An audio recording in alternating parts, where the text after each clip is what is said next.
పై పద్యం ప్రకారం చేను ఎప్పుడు దున్నకూడదు?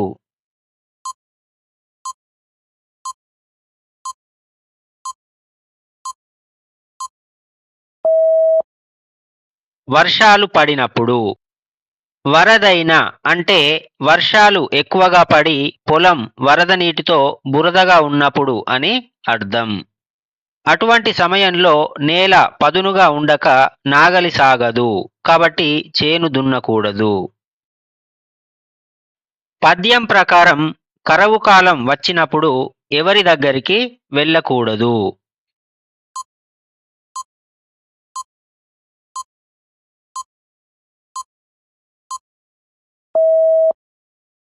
చుట్టాల దగ్గరికి. కరువు వచ్చినప్పుడు లేదా మన దగ్గర ఏమీ లేనప్పుడు చుట్టాల ఇంటికి సహాయం కోసం వెళ్ళకూడదు. ఎందుకంటే ఆ సమయంలో వారు మనల్ని చులకనగా చూసే అవకాశం ఉంటుంది. పై పద్యంలో పరులకు చెప్పకూడనిది ఏమిటి?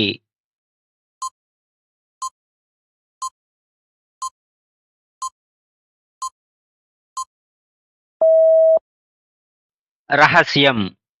పరులకు మన వ్యక్తిగత రహస్యాలను అంటే మర్మాలను చెప్పకూడదు.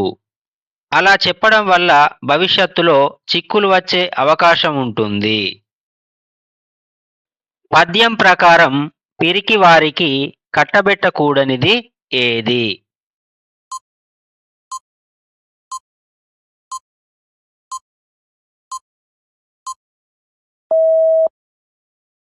సైన్యాధికారి పదవి. యుద్ధ రంగంలో ధైర్యంగా పోరాడలేని పిరికివారికి సైన్యాధికారి పదవి అంటే దళవాయితనము ఇవ్వకూడదు. అలా ఇస్తే దేశానికి లేదా రాజ్యానికి ప్రమాదం వాటిల్లే అవకాశం ఉంటుంది.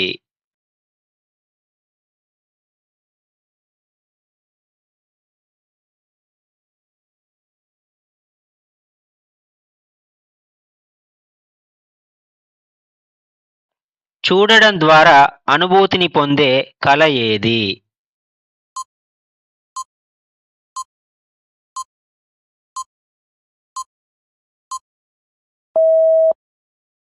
శిల్పం.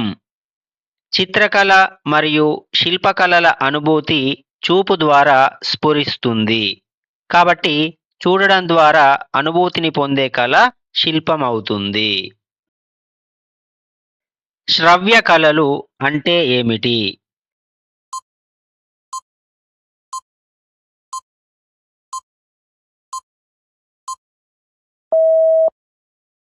వినడం ద్వారా అనుభూతి పొందడం.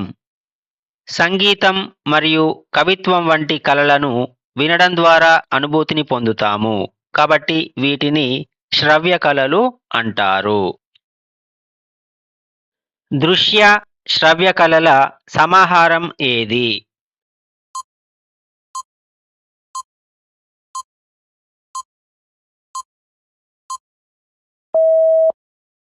నాట్యం. నాట్య కళ ఉభయ ప్రయోజనాత్మకమైనది. అంటే ఇందులో అభినయం ద్వారా దృశ్యానుభూతి, సంగీతం ద్వారా శ్రవ్యానుభూతి రెండూ కలుగుతాయి. కాబట్టి ఇది దృశ్య శ్రవ్య కళల సమాహారం. కాల పరిమితితో అనుభూతి పొందే కళలు ఏవి?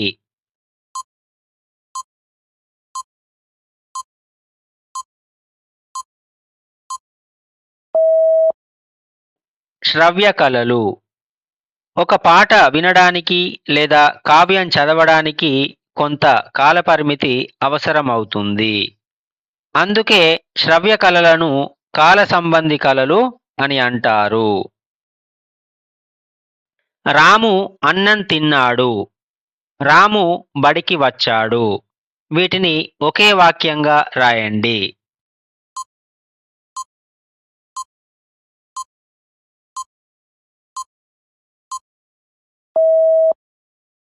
రాము అన్నం తిని బడికి వచ్చాడు. ఇక్కడ రెండు సామాన్య వాక్యాలను కలిపి ఒకే సంక్లిష్ట వాక్యంగా రాసినప్పుడు మొదటి వాక్యంలోని సమాపక క్రియ తిన్నాడు అనేది అసమాపక క్రియ అయిన తినిగా మారుతుంది. అలాగే కర్త అయినటువంటి రాము ఒక్కరే కాబట్టి ఆ పేరును రెండోసారి ఉపయోగించాల్సిన అవసరం లేదు. అవ్యయం అంటే ఏమిటి?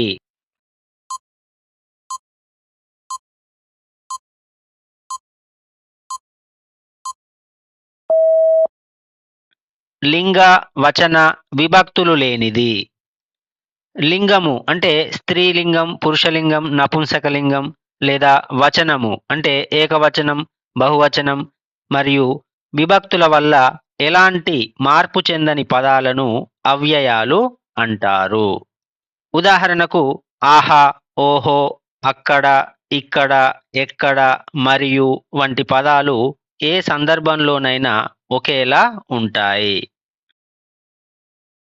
చేత, చే, తోడ, తో అనే ప్రత్యయాలు కలిగిన విభక్తి ఏది?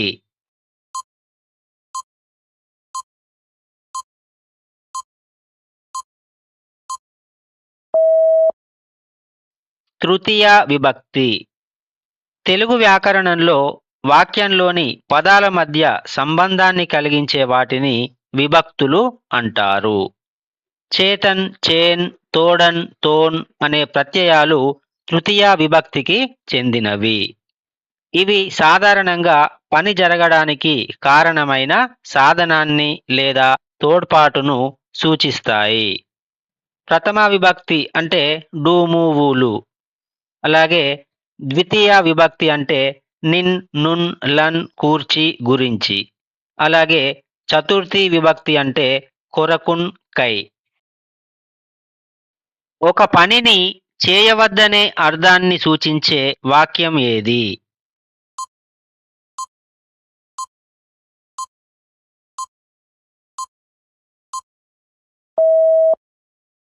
నిషేధార్థక. ఏదైనా పనిని చేయవద్దు అని ఆజ్ఞాపించే లేదా వారించే వాక్యాలను నిషేధార్థక వాక్యాలు అంటారు. ఉదాహరణ: అబద్ధం ఆడవద్దు, పూలు కోయవద్దు, చెత్త వేయవద్దు.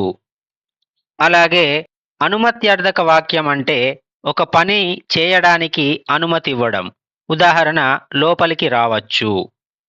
అలాగే సందేహార్థక వాక్యం అంటే పని జరుగుతుందో లేదో అని సందేహాన్ని వ్యక్తపరచడం. ఉదాహరణ: వర్షం వస్తుందో రాదో. సామర్థ్యార్థక వాక్యం అంటే సామర్థ్యాన్ని లేదా శక్తిని తెలపడం. ఉదాహరణ: నేను ఈ పని చేయగలను. ఏమని అనే పదంలో ఉన్న సంధి పేరు ఏమిటి?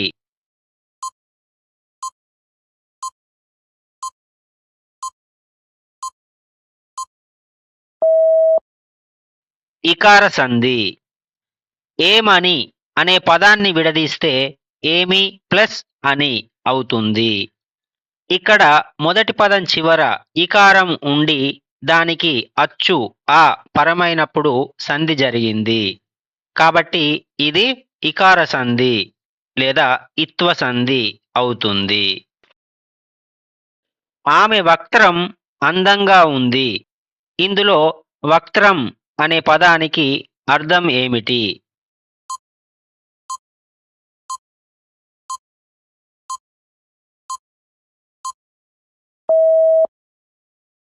ముఖం.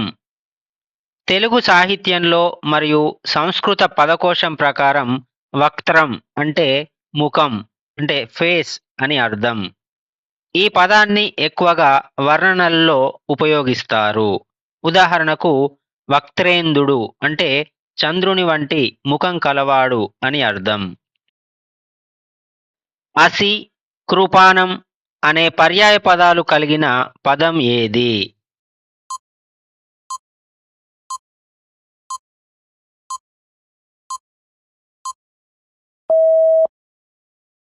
ఖడ్గం. అసి మరియు కృపానం అనేవి ఖడ్గం అనే అర్థాన్నిచ్చే పర్యాయ పదాలు. ఇవి ప్రధానంగా పురాతన యుద్ధ ఆయుధాన్ని సూచించడానికి సాహిత్యంలో ఉపయోగించే సంస్కృత పదాలు. దార అంటే ప్రవాహం, దయ అంటే కరుణ, గడ్డి అనేది తృణమును సూచిస్తుంది. దేశం, వరిమడి, గుర్తు అనే నానార్థాలు కలిగిన పదం ఏది?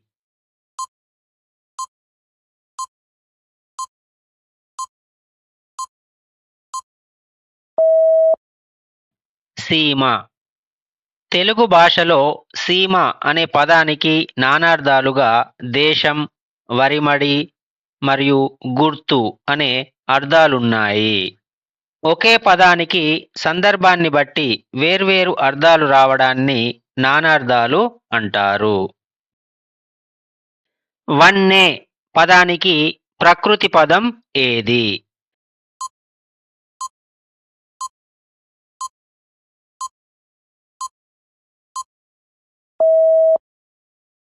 వర్ణం. సంస్కృత మూలంగల వర్ణం అనే ప్రకృతి పదం నుండి పుట్టిన తద్భవ అంటే వికృతి రూపమే వన్నె. భాషా పరిణామ క్రమంలో రంగు లేదా కాంతి అనే అర్థాన్నిచ్చే వర్ణం అనే పదం తెలుగులో వన్నెగా వికృతి చెందింది. ద్రవ్యాదులను ధరించునది అనే వ్యుత్పత్తి కలిగిన పదం ఏది?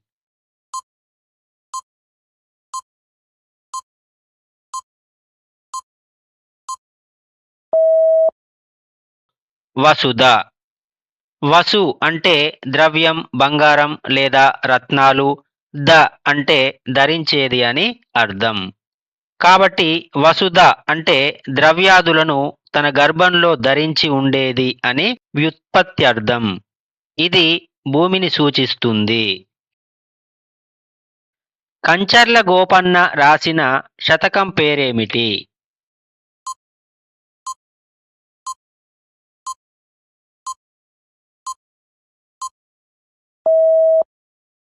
దాశరథి.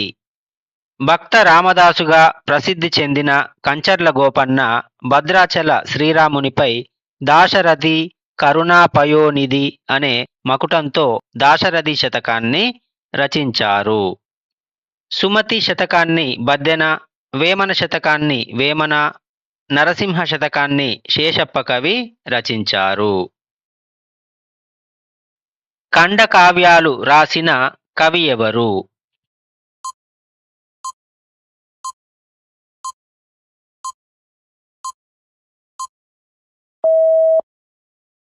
జాషువా.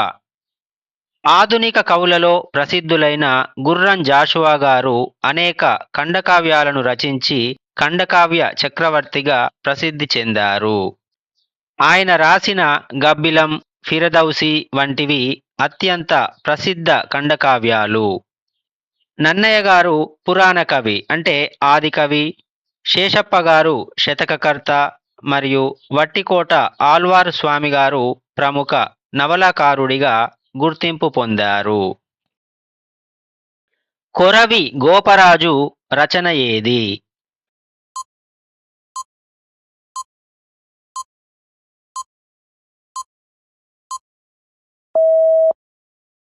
సింహాసన ద్వాత్రింశిక. కొరవి గోపరాజు గారు రచించిన ప్రసిద్ధ కావ్యం సింహాసన ద్వాత్రింశిక. ఇందులో విక్రమార్క చక్రవర్తి సాహస కృత్యాలను గురించి తెలిపే 32 కథలున్నాయి. ఇక మిగిలిన వాటిలో హరివంశం ఎర్రనగారి రచన, రాధికా సాంత్వనం ముద్దు పళనిగారిది, అలాగే మనుచరిత్ర అల్లసాని పెద్దనగారి అత్యంత ప్రసిద్ధ ప్రబంధం. యక్షగానాలు అనే వీధి నాటకాలు ఆడేవారిని ఏమంటారు?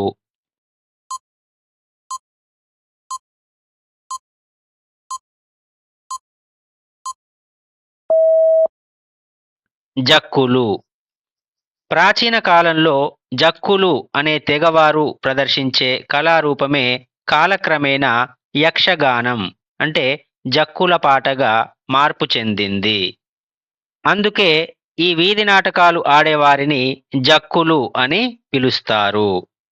యక్షగానం అనేది ఒక విశిష్టమైన జానపద కళారూపం.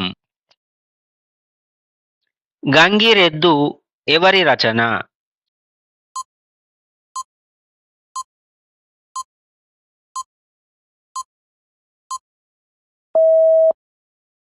పల్లా దుర్గయ్య. గంగిరెద్దు అనేది ప్రముఖ తెలంగాణ కవి డాక్టర్ పల్లా దుర్గయ్య గారి విశిష్టమైన కావ్యం. ఇందులో ఆయన గ్రామీణ జీవనాన్ని, ఆచారాలను ప్రతిబింబిస్తూ గంగిరెద్దుల వారి జీవితాలను ఎంతో హృద్యంగా చిత్రించారు. తెలుగులో తొలి రామాయణం ఏది?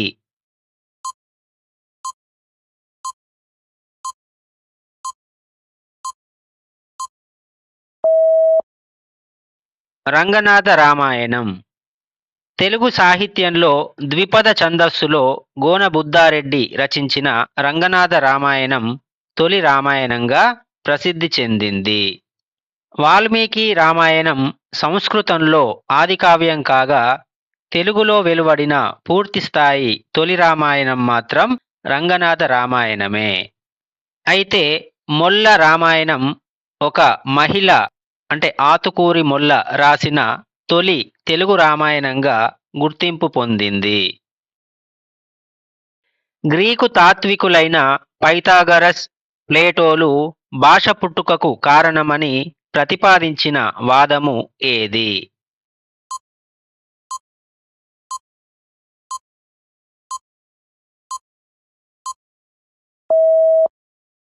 స్వభావవాదము. భాష పుట్టుకకు సంబంధించి గ్రీకు తత్వవేత్తలైన పైథాగరస్ మరియు ప్లేటోలు స్వభావవాదాన్ని ప్రతిపాదించారు. వీరి ప్రకారం వస్తువులకు, వాటి పేర్లకు మధ్య ఒక సహజమైన లేదా స్వభావ సిద్ధమైన సంబంధం ఉంటుందని, భాష అనేది ప్రకృతి సిద్ధంగా ఏర్పడిందని ఈ వాదం తెలుపుతుంది. సామాన్యుల సంభాషణ స్థాయిలోనున్న మాండలికం ఆ స్థాయిని అధిగమించి ఉన్నత వైజ్ఞానిక స్థాయికి అందుకోవడమే డాష్.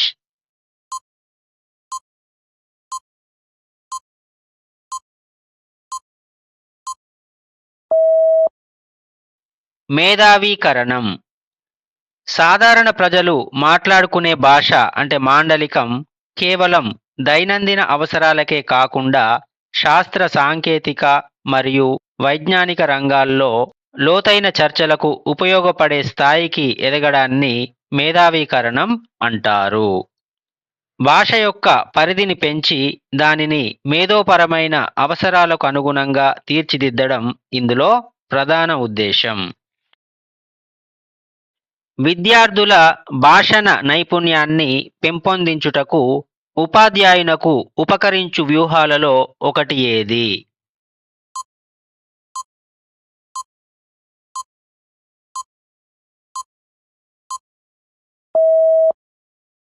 కథాకథనం. విద్యార్థులలో మాట్లాడే నైపుణ్యాన్ని అంటే భాషణ నైపుణ్యాన్ని పెంపొందించడానికి కథాకథనం అత్యంత ప్రభావవంతమైన పద్ధతి. కథలు చెప్పడం ద్వారా విద్యార్థులకు పదజాలం పెరుగుతుంది, భావ వ్యక్తీకరణలో స్పష్టత వస్తుంది, అలాగే ధారాళంగా మాట్లాడే సామర్థ్యం అలవడుతుంది. విద్యార్జన కేవలం పాఠ్యపుస్తకం ద్వారా జరగదు. పాఠ్యపుస్తకం విద్యార్థుల విద్యాభ్యాసానికి ఉపకరించే ఒక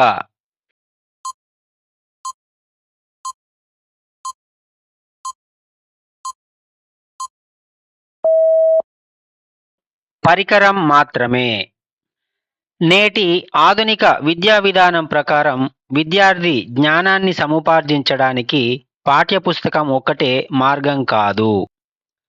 అది విద్యార్థి అభ్యసనానికి తోడ్పడే అనేక పరికరాలలో ఒకటి మాత్రమే. విద్యార్థి తన పరిసరాలు, అనుభవాలు మరియు ఇతర వనరుల నుండి కూడా జ్ఞానాన్ని ఆర్జించవలసి ఉంటుంది. గద్య బోధనలో ఉపాధ్యాయుడు పాఠ్య నేపథ్యం, పూర్వకథ, రచయిత వివరాలు, అదనపు సమాచారాన్ని విద్యార్థులకు తెలుపుటకు ఉపయోగించు పద్ధతి ఏది?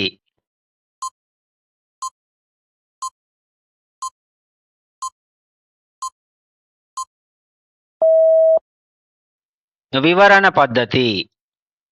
గద్య బోధనలో పాఠ్యాంశానికి సంబంధించిన నేపథ్యాన్ని, రచయిత పరిచయాన్ని మరియు ఇతర అదనపు అంశాలను విపులంగా వివరించడాన్ని వివరణ పద్ధతి అంటారు. ఈ పద్ధతి ద్వారా విద్యార్థులకు పాఠంపై ఆసక్తి మరియు పూర్తి అవగాహన కలుగుతుంది. బోధనాభ్యసన ప్రక్రియ జరుగుతున్న సమయంలోనే పిల్లల అభ్యసనాన్ని అంచనా వేసే మూల్యాంకనం ఏది?